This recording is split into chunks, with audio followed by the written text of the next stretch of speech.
ನಮಸ್ಕಾರ. ರಿವ್ಯೂ ಚಾನಲ್ಗೆ ಸ್ವಾಗತ. ನಾನು ಸೌಖ್ಯ ಗಾಂವ್ಕರ್. ಮೂಡಾ ಕೇಸ್ನಲ್ಲಿ ಸಿದ್ದರಾಮಯ್ಯನವರಿಗೆ ಮತ್ತೊಂದು ಸಂಕಷ್ಟ ಎದುರಾಗಿದೆ. ಈಗ ಬೀಸೋ ದೊಣ್ಣೆಯಿಂದ ಮುಖ್ಯಮಂತ್ರಿಗಳು ತಪ್ಪಿಸಿಕೊಂಡ್ರ? ಯಾಕಂದರೆ ರಾಜ್ಯಪಾಲರು ಪ್ರಾಸಿಕ್ಯೂಷನ್ಗೆ ಇನ್ನೂ ಅನುಮತಿ ಕೊಟ್ಟಿಲ್ಲ, ಟೈಮ್ ತಗೊಳ್ತಿದ್ದಾರೆ, ತಟಸ್ಥವಾಗಿ ಉಳ್ಕೊಳ್ತಾರಾ ಅನ್ನುವ ಚರ್ಚೆಗಳು ಶುರುವಾಗಿರೋ ಹೊತ್ತಲ್ಲೇ ಆಘಾತ ಇದು ಅತ್ಯಂತ ಮಹತ್ವದ್ದಾಗಿದೆ, ಅತ್ಯಂತ ನಿರ್ಣಾಯಕ ಆಗಿದೆ ಮೂಡಾ ಕೇಸ್ನಲ್ಲಿ. ಹಾಗಾದರೆ ಏನು ಇದರ ಪರಿಣಾಮ? ಮಾಹಿತಿ ಮುಂದೆ ಇಡ್ತಾ ಇದೀವಿ. ಮಿಸ್ ಮಾಡಿದ್ರೆ ನಮ್ಮ ಚಾನಲ್ನ ಸಬ್ಸ್ಕ್ರೈಬ್ ಮಾಡಿ, ನಿಮ್ಮ ಅಭಿಪ್ರಾಯ ಕಮೆಂಟ್ ಮಾಡಿ ತಿಳಿಸಿ. ಎಸ್ ವೀಕ್ಷಕರೇ, ಮೂಡಾಗೆ ಸಂಬಂಧಪಟ್ಟಂತೆ, ಈ ಕೇಸ್ಗೆ ಸಂಬಂಧಪಟ್ಟಂತೆ 2-3 ಮಹತ್ವದ ಬೆಳವಣಿಗೆಗಳು ಗಮನ ಸೆಳೀತಾ ಇರೋದು ಇವತ್ತು. ಮೊದಲನೇದಾಗಿ ಅತ್ಯಂತ ಪ್ರಮುಖವಾದ ಬೆಳವಣಿಗೆ, ರಾಜ್ಯಪಾಲರಿಗೆ RTI ಕಾರ್ಯಕರ್ತ ಸ್ನೇಹಮಯಿ ಕೃಷ್ಣ ದೂರು ಕೊಟ್ಟಿದ್ದಾರೆ. ಅಂದರೆ ಇನ್ನೂ ಒಂದು ದೂರು ಹೋಗಿದೆ. ನಂಬರ್ 1 ಅಬ್ರಹಾಂ ಕೊಟ್ಟಿದ್ರು, ಅದಾದ್ಮೇಲೆ ಸ್ನೇಹಮಯಿ ಕೃಷ್ಣ ಇನ್ನೊಂದು ದೂರನ್ನು ದಾಖಲಿಸಿದ್ರು, ಬೇರೆ ಬೇರೆ ದಾಖಲೆಗಳನ್ನು ಸಲ್ಲಿಸುವ ಮೂಲಕ. ಈಗ ಪರಿತ್ಯಾಜನಾ ಪತ್ರದ ಮೂಲಕ ಭೂಮಿಯನ್ನ ಪಡೆದಿದ್ದಾರೆ. ಪರಿತ್ಯಾಜನಾ ಪತ್ರದ ಮೂಲಕ ಭೂಮಿ ಹಸ್ತಾಂತರ ಮಾಡಿಕೊಳ್ಳೋದಿಕ್ಕೆ ನಿಯಮವೇ ಇಲ್ಲ, ಸರ್ಕಾರ ಸುತ್ತೋಲೆನೇ ಇದೆ. ಹೀಗಿರುವಾಗ ಪರಿತ್ಯಾಜನಾ ಪತ್ರದ ಮೂಲಕ ಭೂಮಿಯನ್ನ ಇವರು ಪಡೆದಿದ್ದು ಹೇಗೆ ಅನ್ನುವ ದೂರನ್ನ ಕೊಟ್ಟಿದ್ದಾರೆ, ದಾಖಲೆಗಳನ್ನ ಕೊಡುವ ಮೂಲಕ. ಹಸ್ತಾಂತರ ಮಾಡ್ಕೊಳ್ಳೋದಕ್ಕೆ ಅವಕಾಶವೇ ಇಲ್ಲ, ಆದೇಶದ ಉಲ್ಲಂಘನೆ ಮಾಡಿ ಸಿದ್ದರಾಮಯ್ಯನವರ ಪತ್ನಿ ಪಾರ್ವತಿ ಪರಿತ್ಯಾಜನಾ ಪತ್ರ ನೋಂದಣಿಯನ್ನ ಮಾಡ್ಕೊಂಡಿದ್ದಾರೆ. ಇಂತಹ ಹಲವಾರು ನಿಯಮ ಉಲ್ಲಂಘನೆ ಎದ್ದು ಕಾಣಿಸ್ತಾ ಇದ್ರು. ಮುಖ್ಯಮಂತ್ರಿಗಳು ಮಾತ್ರ ಯಾವ ನಿಯಮ ಉಲ್ಲಂಘನೆನೂ ಆಗಿಲ್ಲ ಅಂತಿದ್ದಾರಲ್ಲ, ಇದು ಹೇಗೆ ಸಾಧ್ಯ? ಇದು ಅತ್ಯಂತ ಪ್ರಮುಖವಾದದ್ದು ಈ ಕೇಸ್ನಲ್ಲಿ ಅಂತ ಈಗ ರಾಜ್ಯಪಾಲರಿಗೆ ದೂರು ಕೊಟ್ಟಿದ್ದಾರೆ. ಅಧಿಕಾರ ದುರ್ಬಳಕೆ ಮಾಡಿಕೊಂಡು ಸುಳ್ಳು ದಾಖಲೆಯನ್ನ ಸೃಷ್ಟಿ ಮಾಡಿದ್ದಾರೆ ಮತ್ತು ಆ ಮೂಲಕ ಬದಲಿ ನಿವೇಶನಗಳನ್ನ ಪಡ್ಕೊಳ್ಳೋದಕ್ಕಾಗಿಯೇ ಸಂಚನ್ನ ರೂಪಿಸಿದ್ದಾರೆ ಅನ್ನೋದಕ್ಕೆ ಇದು ಸಾಕ್ಷಿ ಅನ್ನೋ ರೀತಿಯಲ್ಲಿ ಇನ್ನೊಂದು ದೂರು ಹೋಗಿದೆ. ಇದುವರೆಗೆ ಇಡೀ ರಾಜಕೀಯ ಬದುಕಿನಲ್ಲಿಯೇ ಸಿದ್ದರಾಮಯ್ಯನವರು ಎದುರಿಸದಂತಹ ಮುಜುಗರದ ವಾತಾವರಣವನ್ನು ತಂದಿಡ್ತು ಈ ಮೂಡ. ಆದರೆ ನಾನು ಜಗ್ಗಲ್ಲ, ಯಾರಿಗೂ ಬಗ್ಗೋದು ಇಲ್ಲ, ಡೋಂಟ್ ಕೇರ್. ಇಂತಹ ಎಷ್ಟು ಕೇಸ್ಗಳನ್ನ ಪ್ರತಿಪಕ್ಷದವರು ಎದುರಿಸಿದ್ದಾರೆ, ನನಗೆ ರಾಜೀನಾಮೆ ಕೊಡಿ ಅಂತ ಕೇಳುವ ನೈತಿಕತೆಯೇ ಇಲ್ಲ. ನಿಮ್ಮ ತಟ್ಟೆಯಲ್ಲಿ ಹೆಗ್ಗಣಾಲ ಕತ್ತೆ ಸತ್ತು ಬಿದ್ದಿದೆ ಅಂತ ವಾಗ್ದಾಳಿ ನಡೆಸಿದ್ರು. ಮತ್ತು ಈ ಪಾದಯಾತ್ರೆ, BJP JDSನವರು ಮಾಡಿದ ಪಾದಯಾತ್ರೆ ಒಂದು ರೀತಿಯಲ್ಲಿ ಸಿದ್ದರಾಮಯ್ಯನವ್ರಿಗೆ ಬಲವನ್ನೇ ಕೊಡ್ತಾ, ಯಾಕಂದರೆ ಎಲ್ಲರೂ ಅವ್ರ ಬೆನ್ನಿಗೆ ನಿಲ್ಲೋ ರೀತಿ ಹೈಕಮಾಂಡ್ ನೋಡ್ಕೊಳ್ತು, ಮುಖ್ಯಮಂತ್ರಿ ಕುರ್ಚಿ ಶೇಕ್ ಮಾಡೋದಕ್ಕೆ ಬಿಡಲ್ಲ ಅನ್ನುವ ಮೆಸೇಜನ್ನು ಪಕ್ಷಕ್ಕೆ ಕೊಡ್ತು. ಪಕ್ಷದ ಒಳಗಿನವರು ಪ್ರಯತ್ನ ಮಾಡ್ತಿದ್ದಾರೆ ಅನ್ನೋದಲ್ವಾ ಆರೋಪ ಕೇಳಿ ಬಂದಿದ್ದು. ಪಕ್ಷದ ಒಳಗೆ ಆ ಖಡಕ್ ಸಂದೇಶವನ್ನ ರವಾನಿಸುವ ಮೂಲಕ ಬೇರೆ ಬೇರೆ ತಲೆನೋವುಗಳನ್ನ ಈ ಘಟನೆ ದೂರ ಮಾಡ್ದಂತಾಯ್ತಾ ಅನ್ನೋದು ಕಾಣಿಸ್ತಿರೋ ವಿಚಾರ. ಆದರೆ ಈಗ ಕಾನೂನು ಸಂಕಷ್ಟ ಎದುರಾಗಲಿದೆಯಾ ಸಿದ್ದರಾಮಯ್ಯನವ್ರಿಗೆ?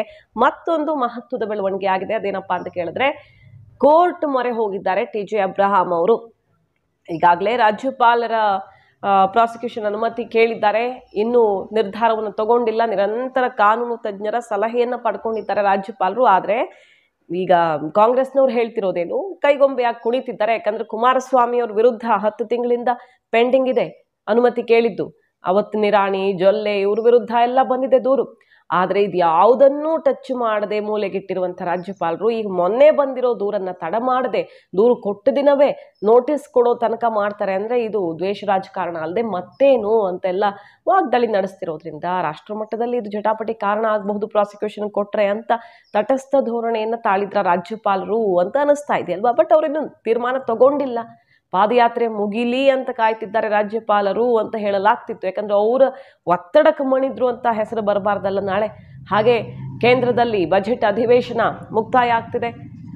ಅಲ್ಲಿ ಅಕಸ್ಮಾತ್ ಬಜೆಟ್ ಅಧಿವೇಶನ ಇದ್ದಾಗಲೇ ಪ್ರಾಸಿಕ್ಯೂಷನ್ಗೆ ಅನುಮತಿ ಕೊಟ್ಟಿದ್ರೆ ರಾಷ್ಟ್ರ ಮಟ್ಟದಲ್ಲಿ ರಣಾಂಗಣವಾಗೋದಿಕ್ಕೆ ಮುಖ್ಯಮಂತ್ರಿಗಳ ವಿರುದ್ಧ ಪ್ರಾಸಿಕ್ಯೂಷನ್ಗೆ ದ್ವೇಷಪೂರಿತವಾಗಿ ಕೊಡಲಾಗಿದೆ ಅಂತ ಕಾಂಗ್ರೆಸ್ ದೊಡ್ಡ ಮಟ್ಟದ ಹೋರಾಟ ರೂಪಿಸ್ತಾ ಇತ್ತು. ಅಲ್ಲೂ ಸಮಸ್ಯೆ ಆಗಬಾರದು ಅಂತ ಆ ಡೇಟ್ ಆದಮೇಲೆ ಶುರು ಮಾಡ್ತಾರ ಅನ್ನೋ ಚರ್ಚೆಗಳು ನಡೆದಿದ್ವು ರಾಜ್ಯಪಾಲರ ನಡೆಯ ಬಗ್ಗೆ. ಯಾಕಂದ್ರೆ ಹಲವು ಪ್ರಮುಖರ ಸಲಹೆಯನ್ನು ಪಡ್ಕೊಂಡು ಬಂದಿದ್ದಾರೆ, ರಾಷ್ಟ್ರಪತಿಗಳನ್ನು ಭೇಟಿಯಾಗಿ ಬಂದಿದ್ದಾರೆ ರಾಜ್ಯಪಾಲರು. ಈ ಕೇಸ್ಗೆ ಸಂಬಂಧಪಟ್ಟಂತೆ ಸಾಲಿಸಿಟರ್ ಜನರಲ್ ಮೀಟ್ ಆಗಿ ಬಂದಿದ್ದಾರೆ, ಲೋಕಸಭೆಯ ಸ್ಪೀಕರ್ ಅಭಿಪ್ರಾಯವನ್ನು ಪಡ್ಕೊಂಡು ಬಂದಿದ್ದಾರೆ. ಸೊ ಲೈಟ್ ಆಗಂತೂ ತಗೊಂಡಿಲ್ಲ ಅನ್ನೋದು ಗೊತ್ತಾಗ್ತಿದೆ. ಸುಮ್ಮನೆ ಬಿಡ್ತಾ ಇಲ್ಲ, ಬಹಳ ಸ್ಟಡಿ ಮಾಡ್ತಿದ್ದಾರೆ, ದಾರಿಗಳನ್ನು ಹುಡುಕ್ತಿದ್ದಾರೆ. ಡೈರೆಕ್ಟಾಗಿ CBI ಕೊಡಬಹುದಾ ಅನ್ನೋ ತನಕ ಯೋಚನೆ ಮಾಡ್ತಿದ್ದಾರೆ ಅನ್ನೋ ಸುದ್ದಿಗಳೆಲ್ಲ ಬಂದು. ಈಗೇನು ಮಾಡ್ತಾರೆ ಹಾಗಾದರೆ? ಇವತ್ತು ಅತ್ಯಂತ ನಿರ್ಣಾಯಕ ದಿನ. ಯಾಕಂದರೆ TJ ಅಬ್ರಹಾಂ ಅವರು ಒಂದು ದೂರು ಕೊಟ್ಟಿದ್ದಾರೆ. ಹೊಸದಾಗಿ ಬೆಳವಣಿಗೆ, ಮೊನ್ನೆ ಸ್ನೇಹಮಯಿ ಕೃಷ್ಣ ವಿಶೇಷ ನ್ಯಾಯಾಲಯಕ್ಕೆ, ಜನಪ್ರತಿನಿಧಿಗಳ ವಿಶೇಷ ನ್ಯಾಯಾಲಯಕ್ಕೆ ಕೊಟ್ಟಿರುವಂತಹ ದೂರಿನ ಬಗ್ಗೆ ಇವತ್ತು ತೀರ್ಮಾನ ಆಗತ್ತೆ. ಪ್ರಾಸಿಕ್ಯೂಷನ್ಗೆ ಅನುಮತಿ ಕೊಡದೆ, ರಾಜ್ಯಪಾಲರಿಂದ ಅನುಮತಿ ಸಿಗದೆಯೂ ಈಗ ಖಾಸಗಿ ದೂರನ್ನು ದಾಖಲಿಸಬಹುದಾ ಇಲ್ವಾ ಅನ್ನೋದು ಇವತ್ತು ನಿರ್ಧಾರ ಆಗುತ್ತೆ. ಕೋರ್ಟ್ ತನ್ನ ನಿರ್ಧಾರವನ್ನು ಪ್ರಕಟಿಸಲಿದೆ ಇವತ್ತು. ಹಾಗಾಗಿ ಅತ್ಯಂತ ನಿರ್ಣಾಯಕ. ಒಂದು ದೂರಿತ್ತು, ಅದ್ರ ಜೊತೆಗೆ ಈಗ ಇನ್ನೊಂದು ದೂರನ್ನು TJ ಅಬ್ರಹಾಂ ಅವರು ದಾಖಲಿಸಿರೋದು. ಕಳೆದ ವಾರ ಸ್ನೇಹಮಯಿ ಕೃಷ್ಣ ಸಾಮಾಜಿಕ ಕಾರ್ಯಕರ್ತ ದೂರು ಕೊಟ್ಟಿದ್ರು. ಲಕ್ಷ್ಮೀ ಅಯ್ಯಂಗಾರ್ ಅವರು ವಕೀಲರು ಅವ್ರ ಪರ ವಾದ ಮಾಡಿದ್ರು. ಮೂಡಾ ಹಗರಣದ ವಿಚಾರದಲ್ಲಿ ತಕ್ಷಣಕ್ಕೆ ಅಭಿಯೋಜನೆ ಅಗತ್ಯ ಇಲ್ಲ ಅಂತ ಹೇಳಲಾಗಿತ್ತು. ಅಂದರೆ ಪ್ರಾಸಿಕ್ಯೂಷನ್ಗೆ ಅನುಮತಿ ಕೊಟ್ಟರೆ ಈ ಕೇಸ್ ತನಿಖೆಗೆ ಒಪ್ಪಿಸಬೇಕು ಅಂತ ಏನೂ ಇಲ್ಲ ಅಂತ ವಾದ ಮಾಡಲಾಗಿತ್ತು. ಸಾಮಾನ್ಯವಾಗಿ ಮುಖ್ಯಮಂತ್ರಿ ವಿರುದ್ಧ ರಾಜ್ಯಪಾಲರ ಅನುಮತಿ ಇಲ್ಲದೆ ಪ್ರೊಸೀಡ್ ಆಗೋದಕ್ಕಾಗಲ್ವಲ್ಲ. ಬಟ್ ಇಂತಹ ಕೇಸಲ್ಲಿ ತಕ್ಷಣಕ್ಕೆ ಅಭಿಯೋಜನೆ ಅಗತ್ಯ ಇಲ್ಲ, ಅದಿಲ್ಲದೆಯೇ ಪ್ರಕರಣವನ್ನು ವಿಚಾರಣೆಗೆ ಒಳಪಡಿಸಬಹುದು ಅಂತ ವಾದ ಮಂಡಿಸಿ ಇದನ್ನು CBI ಕೊಡಬೇಕು ಇಲ್ಲ ಲೋಕಾಯುಕ್ತಕ್ಕೆ ಕೊಡಬೇಕು ಅನ್ನೋ ರೀತಿಯಲ್ಲಿ ಪ್ರಯತ್ನ ಮಾಡ್ತಿರೋದು ಕಾನೂನು ಹೋರಾಟ. ಅಯ್ಯಪ್ಪ ಮತ್ತು ಮಂಜು ಸುರಾನ ಪ್ರಕರಣದಲ್ಲಿ ಸುಪ್ರೀಂ ಕೋರ್ಟ್ನ ಆದೇಶವನ್ನು ಉಲ್ಲೇಖ ಮಾಡಿದ್ದನ್ನು ನೆನಪು ಮಾಡ್ಕೊಳ್ಬಹುದು. ಸೊ ಇದನ್ನೆಲ್ಲ ಪರಿಗಣಿಸಿ ಕೋರ್ಟ್ ಇವತ್ತು ಏನು ನಿರ್ಧಾರ ಮಾಡುತ್ತೆ, ಖಾಸಗಿ ದೂರನ್ನು ಅಕ್ಸೆಪ್ಟ್ ಮಾಡಿಕೊಂಡು ಪ್ರೊಸೀಡ್ ಆದ್ರೆ ಮಾತ್ರ ಸಂಕಷ್ಟ, ಕಟ್ಟಿಟ್ಟ ಬುತ್ತಿ, ಅದು ಎರಡನೇ ಮಾತಿಲ್ಲ ಅದರಲ್ಲಿ. ಹಾಗಾಗಿ ಸ್ನೇಹಮಯಿ ಕೃಷ್ಣ ಅವರು ಕೊಟ್ಟಿರುವಂಥ ದೂರಲ್ಲಿ ಏನಿದೆ ಅಂತ ನೆನಪು ಮಾಡ್ಕೊಳ್ಳೋದಾದರೆ, ಕೋರ್ಟಿಗೆ ಏನೇನು ಮನವರಿಕೆ ಮಾಡಿಕೊಟ್ಟಿದ್ದೀವಿ ಅಂತ ವಕೀಲರು ಹೇಳಿದ್ರು. ಅಲ್ಲಿ ಯಾರಿಂದ ಆಸ್ತಿಯನ್ನು ಬಾಮೈದ ತಗೊಂಡಿದ್ದಾರೆ ಅಂತ ಹೇಳಲಾಗುತ್ತೋ ಆ ವ್ಯಕ್ತಿ ದೇವರಾಜುಗೆ ಸೇರಿದ್ದು ಜಮೀನು ಅನ್ನೋದಕ್ಕೆ ಪೂರಕ ದಾಖಲೆಗಳು ಇಲ್ಲದೆ ಇರುವಾಗ ಇನ್ನೇನು ಹೇಳೋದಕ್ಕೆ ಸಾಧ್ಯ? ಮೂಲ ಆಧಾರವೇ ಸರಿ ಇಲ್ಲ ಅಂತ ಹೇಳ್ತಿರೋದು. ಸೇಲ್ ಡೀಡಿಂದ ಹಿಡಿದು ಟೈಟಲಿಂದ ಹಿಡಿದು ಯಾವುದೂ ಇಲ್ಲ, ಸಹಿಯಿಂದ ಹಿಡಿದು ಬಹಳಷ್ಟು ಅಲ್ಲಿ ಅಕ್ರಮವಾಗಿರುವಂತಹ ಸುಳಿವುಗಳು ಸಿಗ್ತಾ ಇದ್ದಾವೆ. ಹಾಗೆ ಸೈಟ್ಗಳಾಗಿ ಮಾರಾಟ ಆಗಿದ್ದನ್ನು ಕೃಷಿ ಜಮೀನು ಅಂತ ಇವರು ಜಾಗವನ್ನೇ ನೋಡದೆ ಬಾಯಿ ಮಾಡಿದ್ದು ಹೇಗೆ? ಸೊ ಯಾರಿಗಾದರೂ ಅರ್ಥ ಆಗುವಷ್ಟು ಅಕ್ರಮಗಳು, ಲೋಪಗಳು ಅಲ್ಲಿ ಎದ್ದು ಕಾಣಿಸ್ತಾ ಇದ್ದಾವೆ. ಇಲ್ಲಿ ಪ್ರಭಾವ ಬಳಸಲಾಗಿದೆ. ಹಾಗೆ ಭ್ರಷ್ಟಾಚಾರ ತಡೆ ಕಾಯ್ದೆ ಅಡಿಯಲ್ಲಿ ನೇರವಾಗಿ ತಪ್ಪು ಮಾಡಿ ಅಂತ ಸಹಿ ಹಾಕಿದ್ದೇ ಕಾಣಬೇಕಾಗಿಲ್ಲ. ಈ ರೀತಿ ಅಧಿಕಾರ ದುರ್ಬಳಕೆಯ ಸುಳಿವುಗಳೇ ಕಂಟಕವಾಗ್ತವೆ ಅನ್ನುವಂಥ ಆಧಾರದಲ್ಲಿ ವಾದ ಮಂಡನೆಯಾಗಿತ್ತು. ಸಿದ್ದರಾಮಯ್ಯನವ್ರಿಗೆ ತಪ್ಪಿಸ್ಕೊಳ್ಳೋಕೆ ಸಾಧ್ಯವೇ ಇಲ್ಲ ಈ ಕೇಸ್ನಲ್ಲಿ ಅಂತ ಸ್ನೇಹಮಯಿ ಕೃಷ್ಣ ವಿಶ್ವಾಸ ವ್ಯಕ್ತಪಡಿಸಿದ್ದನ್ನು ನೋಡಿದ್ವಿ.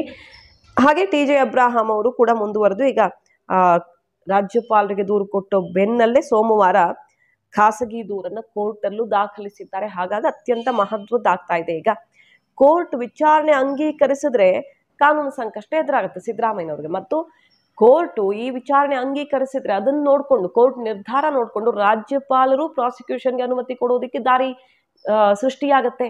ಕೋರ್ಟೇ ಇದನ್ನು ಮನ್ನಿಸಿದೆ, ಹಾಗಾಗಿ ರಾಜ್ಯಪಾಲರು ಕೊಟ್ಟಿದ್ರಲ್ಲಿ ತಪ್ಪೇನು ಅನ್ನೋ ರೀತಿಯಲ್ಲಿ ಅವ್ರಿಗೂ ಒಂದು ರಕ್ಷಾ ಕವಚ ಸಿಗತ್ತೆ. ಸೊ ಇವತ್ತು ಕೋರ್ಟ್ ಏನು ಮಾಡುತ್ತೆ ಅನ್ನೋದ್ರ ಮೇಲೆ ರಾಜ್ಯಪಾಲರು ತೀರ್ಮಾನ ತಗೊಳ್ಳುವಂಥ ದಟ್ಟ ಸಾಧ್ಯತೆಗಳಿವೆ. ಇದರ ನಡುವೆ ಪ್ರಾಸಿಕ್ಯೂಷನ್ಗೆ ಅನುಮತಿ ಕೋರಿರುವ ಅಬ್ರಹಾಂ ಕರೆಸಿ ಮಾಹಿತಿಯನ್ನು ಪಡ್ಕೊಂಡಿದ್ದಾರೆ ರಾಜ್ಯಪಾಲರು. ಸೊ ಸದ್ದಿಲ್ಲದೆ ಮಹತ್ವದ ಬೆಳವಣಿಗೆಗಳಾಗ್ತಿದ್ದಾವೆ. ಈ ಕೇಸ್ನಲ್ಲಿ ಸಿದ್ದರಾಮಯ್ಯನವ್ರಿಗೆ ಸಂಕಷ್ಟ ಇದೆಯಾ ಇಲ್ವಾ ಅನ್ನೋದು ಇವತ್ತು ಅತ್ಯಂತ ನಿರ್ಣಾಯಕ ಕೋರ್ಟ್ನ ಆದೇಶದ ಮೇಲೆ.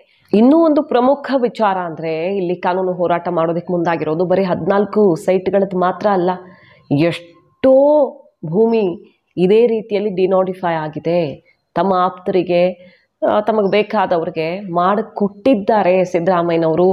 ಟಿಪ್ಪಣಿ ಬರೆಯುವ ಮೂಲಕ, ಶಿಫಾರಸು ಮಾಡುವ ಮೂಲಕ ಯಾರಿಗೆ ಸೇರುತ್ತೋ ಭೂಮಿ ಅವ್ರಿಗಲ್ಲದೆ ಇನ್ನೊಬ್ಬರ ಹೆಸರಲ್ಲಿ ಡಿನೋಟಿಫೈ ಮಾಡಲಾಗಿದೆ ಅನ್ನುವಂಥ ಗಂಭೀರ ಆರೋಪವನ್ನು ಮಾಡಿದ್ದಾರೆ. ಅಷ್ಟೇ ಅಲ್ಲ, ಯಾವತ್ತೂ ನಾನೊಂದು ಪತ್ರ ಬರೆದಿಲ್ಲ ಅಂತ ಸಿದ್ದರಾಮಯ್ಯನವ್ರು ಹೇಳಿದರು. ಅದಕ್ಕೆ ಸ್ನೇಹಮಯಿ ಕೃಷ್ಣ ಒಂದು ಲೆಟರ್, ಈಗ 30 ವರ್ಷಗಳ ಹಿಂದೆ ಬರೆದಿದ್ದ ಒಂದು ಲೆಟರನ್ನು ರಿಲೀಸ್ ಮಾಡಿ ಇದೇನು ಹಾಗಾದರೆ ಅಂತ ಸವಾಲು ಹಾಕಿದ್ದನ್ನು ಕೂಡ ನಾವು ನೋಡಿದ್ವಿ. ಅಷ್ಟೇ ಅಲ್ಲದೆ ಈ 14 ಸೈಟ್ಗಳ ವಿಚಾರದಲ್ಲಿ ಅವರ ಪತ್ನಿ ವಿರುದ್ಧ ಏನು ಗಂಭೀರ ಆರೋಪ ಕೇಳಿ ಬಂದಿದೆ, ಅಲ್ಲೇ ನೋಡೋದಕ್ಕೆ ಹೋದರೆ ಸತ್ತವನ್ನ ಹೆಸರಲ್ಲಿ ಡಿನೋಟಿಫೈ ಆಗಿದ್ದು ಹೇಗೆ? ಇದಕ್ಕಿಂತ ತಪ್ಪುಗಳು, ಲೋಪಗಳು ಇಲ್ಲಿ ಬೇಕಾ? ಮತ್ತು ವರ್ಗಾವಣೆ ಮಾಡೋದಕ್ಕೆ ಸೂಕ್ತವಾದ ದಾಖಲೆಗಳೇ ಇಲ್ಲದೆ ಈ ರೀತಿಯೂ ಮಾಡಬಹುದಾ ಪ್ರಕ್ರಿಯೆಯನ್ನು ಅಂತ ಕೋರ್ಟ್ ಮುಂದೆ ಎಲ್ಲವನ್ನ ಮನವರಿಕೆ ಮಾಡೋ ಪ್ರಯತ್ನ ಮಾಡಿದ್ದೀವಿ. ಕೋರ್ಟ್ ಇದಕ್ಕೆ ಕನ್ವಿನ್ಸ್ ಆಗಿದೆ, ನಾವು ಆತ್ಮವಿಶ್ವಾಸದಲ್ಲಿ ಇದ್ದೀವಿ ಅಂತ ವಕೀಲರು ಹೇಳಿರೋದು. ಮಾಹಿತಿ ನಿಮ್ಗೆ ಇಷ್ಟ ಆಗಿದ್ರೆ ಮಿಸ್ ಮಾಡಿದ್ರೆ ನಮ್ಮ ಚಾನಲ್ನ ಸಬ್ಸ್ಕ್ರೈಬ್ ಮಾಡಿ, ನಿಮ್ಮ ಅಭಿಪ್ರಾಯ ಕಮೆಂಟ್ ಮಾಡಿ ತಿಳಿಸಿ. Thank you.